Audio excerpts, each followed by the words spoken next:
Hey everyone, thanks for joining us for another episode of Escaping Rock Bottom, the podcast. I'm your host, Brandon Lee. For those of you who are watching, you can see right now I got a special guest. His name is Otis. I'll introduce him in just a few minutes. If you're listening on Google, Spotify, or iTunes, thanks for joining the podcast today. All about experience, strength, and hope in recovery. Otis, thanks for joining us today. Oh, my pleasure. I really appreciate it. I always love talking to new people, always about their spirituality and their recovery. How did you do it? Take me back to the beginning of your story. Take me back to that first trauma or when you first started escaping with drugs or alcohol. Were you a drinker? Were you a druggie? Yeah. Oh, I'm a bona fide alcoholic, even though I tried every substance I could get my hands on. And it started out as a kid, and I've heard this so often in recovery. I never felt okay. I was this little skinny, awkward, kind of buck-toothed little kid in school, terrified of girls. Oh, my life's not working. I wanted to give it up. I mean, from the very beginning, I had this sense of anxiety, not fitting in, not being part of, Brandon. And so they took me to a little social affair at school, and some of my partners had got a little pint of bourbon from their dad, and I would go anywhere to do anything with anybody. I go out there, and they says, try, a little shot of this soda. So I take a couple of hits of this warm bourbon out of a bottle, and it tasted awful. I go, why would anybody drink this stuff? It's horrible.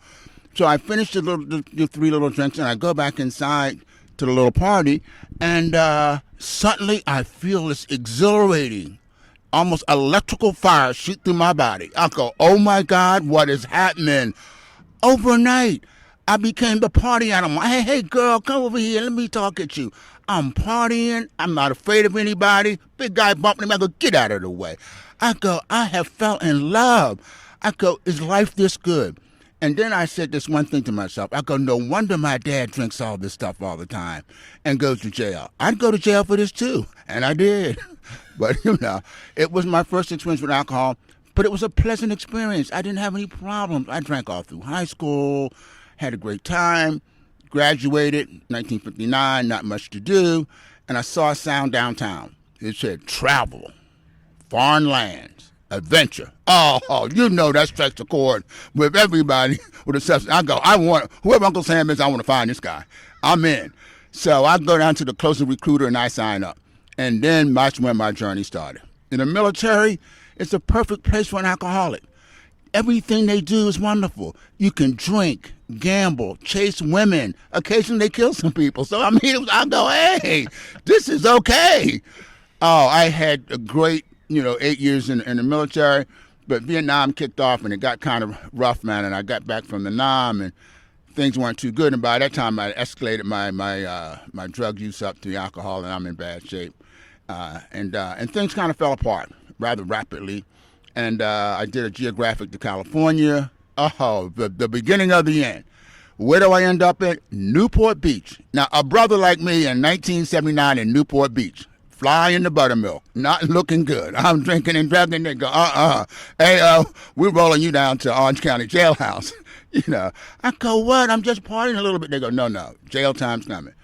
And that was the end. I had, lost my marriage back at home, no job, no money. I'm in jail. I'm getting out of jail for the third or fourth time, and I'm going, hey, something's got to be different. But fortunately, the judge looked at my rap sheet and says, I'm going to send you to AA. I went, oh, my God, not AA. I knew about AA. Why you're like, throw me into the slammer. Don't make me go to I'll AA. go to jail instead of AA. No. Like in Africa, they have a place where all the elephants go to die. It's called the Elephant Graveyard. AA is where all the old honky winos go to die. I know this. I seen the picture. A good-looking brother like me with the honky winos in Santa Ana Main Street Alano Club. Oh, I had hit rock bottom. It was over. I had nowhere to go and nothing to do, and they were the only guys that would take me. I go, Otis, God is punishing you for sure. He puts you with the honky winos and Santa Ana and the Lano Club. What was it like when that judge sentenced you to AA and recovery? What was that first meeting like? What was that experience like for you then? I was amazed. I truly was. I couldn't believe these guys. First of all, their honesty and openness, man, just blew me away. I'm going, hey, if you don't tell anybody, they won't know. Oh, they're sharing all about their alcoholism, where they've been, in jail, and losing family. I'm going, Stu, keep quiet. Don't tell nobody this shit. Stop. No. I was amazed at their honesty. And this is the thing that got me. They were all laughing. I go, what are they laughing about? So these guys are laughing, drinking coffee, smoking cigarettes, having fun. I'm sure they're doing some kind of drug. I go, I want what they got. I know they got something in here. And they says, no, this is a spiritual thing. I went, oh, I'm in trouble now, because I know God ain't liking me, because everything that you're not supposed to do, I like. I know God is not in my corner. It's so interesting. When I went to my very first, first AA meeting, I was just fresh out of the hospital in a coma. The doctors there had brought me back to life, and the nurse goes, "You need to go to this place." And it was this little old church, right. And they were having a meeting at this church, and I wasn't a church folk. I was like, I ain't walking into that damn church. I did. And what's interesting? You said that you saw people laughing and smiling, and I ended up meeting a group of guys there that night, and they invited me. They knew it was my very first meeting, and they invited me to go play softball the next morning at 7:30 in the morning, and they came and picked me up. And when we went to go out there and play softball, you know what I noticed? These guys, they look like me. They're tatted up, and they're all laughing. And they're all having a good time, and they're all sober. Because I had in my mind, if I gave up alcohol and drugs, I'm never going to laugh again. Like, I'm never going to have a good time. But that's the twisted thinking of an addict in their active disease. Yes. And that is the beautiful thing that I saw on day one of going into a recovery room, was that people were laughing and they were having a good time. Yep. I call it the laughter and the love. 2 words changed my whole life. They had this sign on the wall. It said, "We care." I go, "You guys really care?" They go, "We care, Otis. Let's go to coffee." They took me out. They talked with me. They told me to come back. I was amazed at their openness, man. You could almost feel the care and the loving in the room. And so I think what got me caught up in AA was the laughter and the love. Those was the combination that had been missing in my life. I had not laughed for a long time. I thought when I was using and I was high on drugs and I was getting wasted, I thought I was having a good time. I thought I was laughing, but it was never a genuine bellyache laugh that I experienced today. And I try and tell people when they're new to the rooms, because they have a legit fear that they're never going to laugh again. They're never going to have a good time. And I can only tell them I have laughed harder sober than I ever did when I was in my active drug use. I would have to agree with you on that one. It's an amazing thing. I'm still in awe of it. 40 years later, I'm still in awe. Okay, so how much time do you have sober now? Yeah, I've got over 40 years. Over 40 years. That is so incredible. Congratulations. Yeah. That's amazing. And I was the most unlikely person. I'm there on a court card. I'm this Afro-American in the middle of Santa Ana, crazy out of my mind. They say this guy's not going to make it. I was not on the high list of people who were going to get sober. But those guys just surrounded me, man, and told me to come back, and they got me a book, and they found somebody who was willing to sponsor me, and I just kind of followed directions. You were talking about the service you did for our country, yes, and representing our country and fighting for the freedoms that we all enjoy. Did you, now that you have 40 years sober, and I'm sure you've done multiple step work throughout those 40 years, have you ever identified a trauma that you felt really kind of amplified your drinking, amplified your drug use? It was one thing. I was in the Air Force Material Air Command, and I worked on the aircraft that brought all the bodies back. I'm standing on the ramp, and I'm seeing all the coffins of these kids coming back, and it just broke my heart, man. I mean, I almost cry today when I think about it. And they were kids. And I can remember when they're going over there asking me what's it going to be like, and I'm looking at them, there's these fresh kid, 18, 19-year-old, innocent kids out there, have no idea what they're stepping into. And I can't be reassuring, and I'm saying, well, it's going to be okay, not knowing that a lot of them weren't going to come back. And unloading those coffins, man, was the thing that pushed me over the edge. And especially when I got back, when we came back from Vietnam, we did not get a hero's welcome, man. They were spitting on us, calling us the baby killers and, anti-war people out. You're over there fighting for your country and seeing your brothers die, and then you come home and you're the lower than scum. I go, I'm through. I'm just checking out. I'm going to block all those feelings out. I just going to, drink and drugs and just forget about it because it's not worthwhile. I think if anything pushed me over, that was the thing that pushed me over the edge. I ask people that because I know from my own experience that it was untreated traumas that I didn't work through that I believe just continued to propel me into my addiction. And my trauma was sex abuse, child sex abuse when I was molested as a child. Yeah. That was untreated, right? And that to me was really the abuse that I suffered as a child that was untreated, and I buried it down deep and built a fortress around me. And what I notice in speaking to people in recovery is that at some point it's like we suffer these traumas. And I tell people it doesn't matter if it was child sex abuse. In your case, watching these brave young women going over to fight for our country, coming back in graves, and you're seeing that, and then not to be treated with a hero's welcome when you come back. But we almost all cope with it with drugs and alcohol as a way to escape that trauma. At what point did you, I know the court sent you to AA, when you were working through the steps, how long did it take for you to start to see the miracles of sobriety?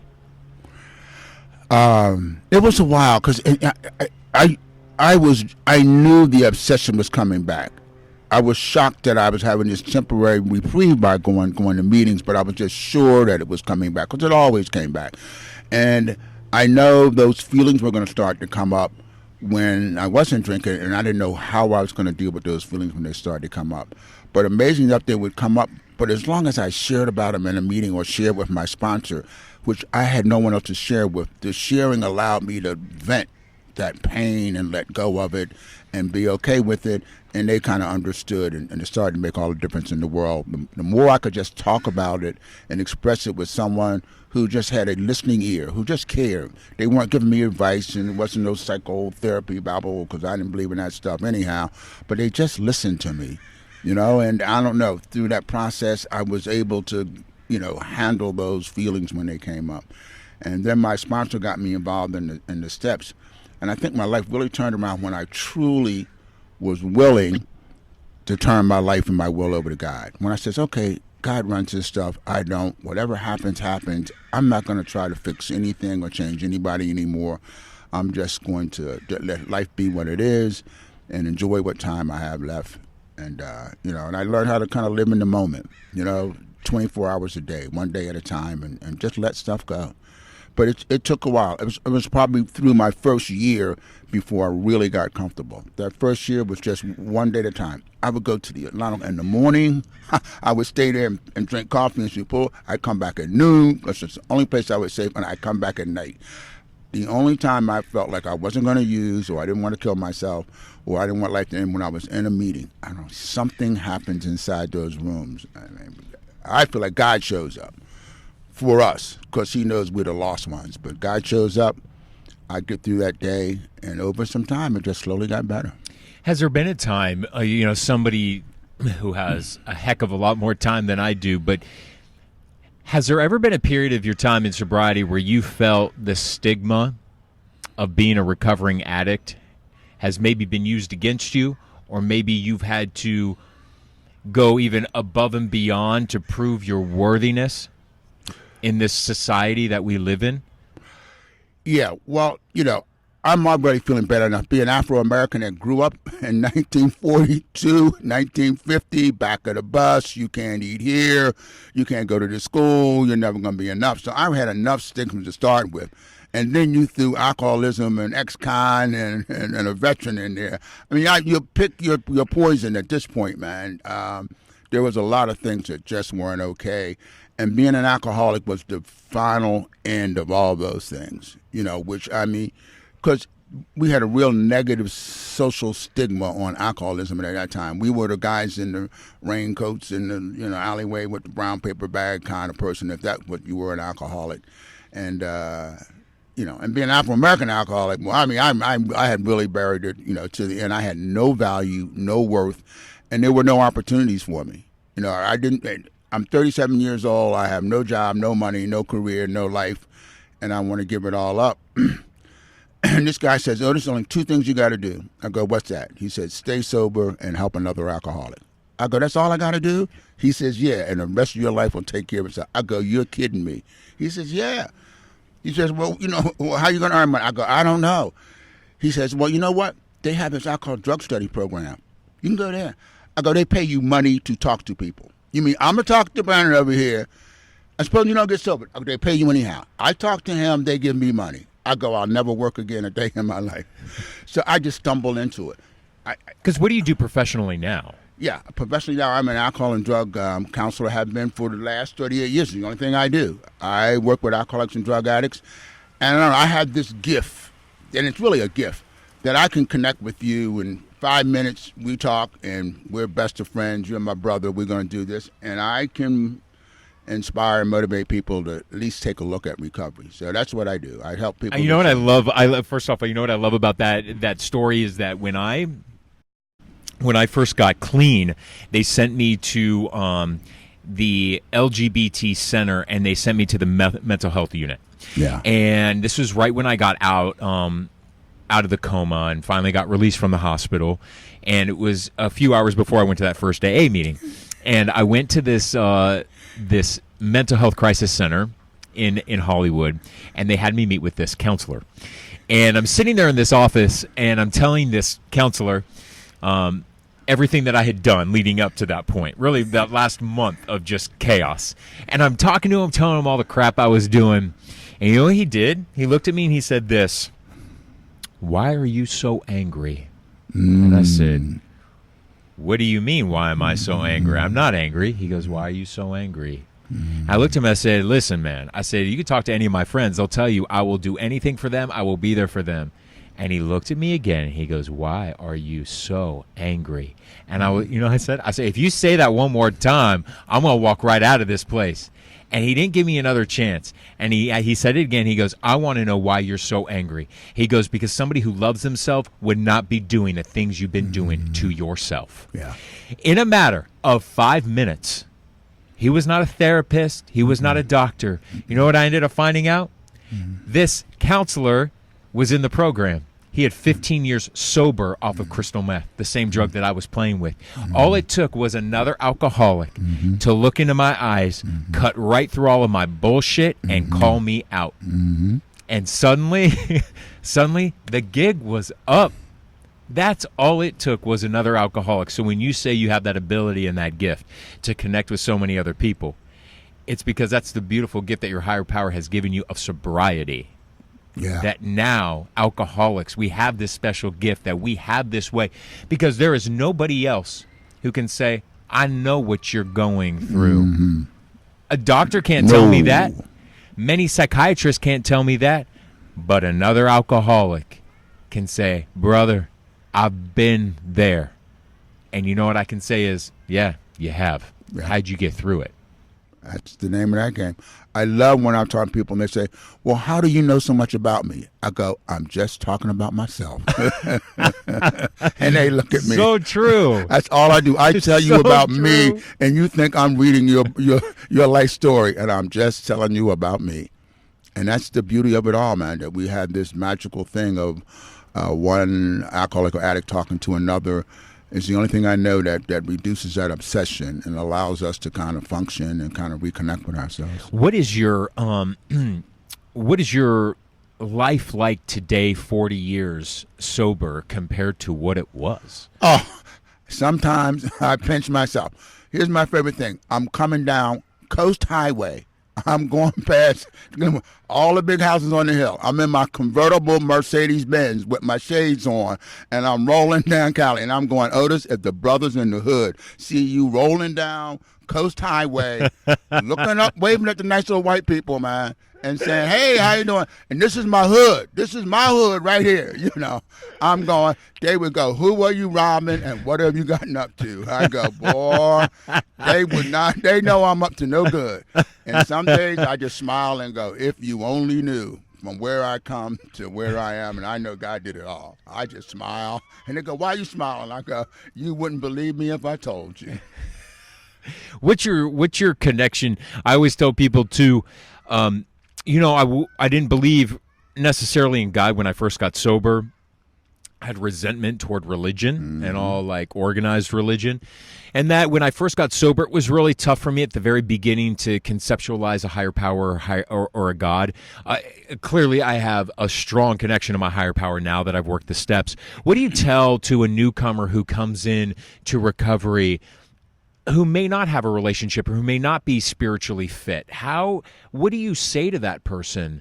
Because spirituality is a huge, huge part of recovery. And I always tell people what keeps me from another drink isn't necessarily an AA meeting or a 12-step meeting, but it is that spiritual connection that I have with my higher power.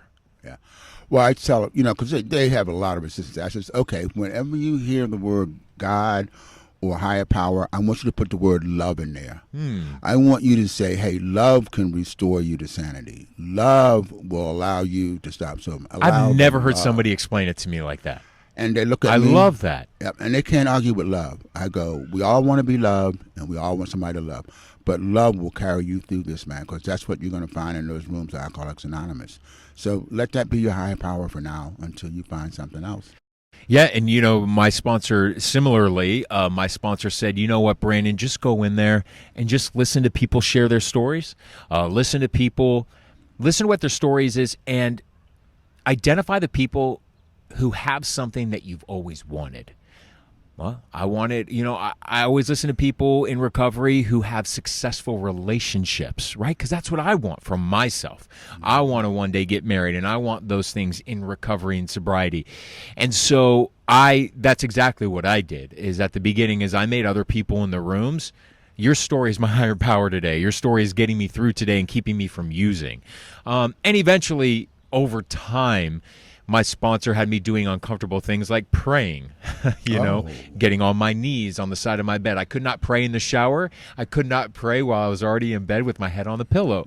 I had to pray on my hands and knees on the end of my bed because it was the act of doing, right? It was the actual act of getting there, being focused in that prayer.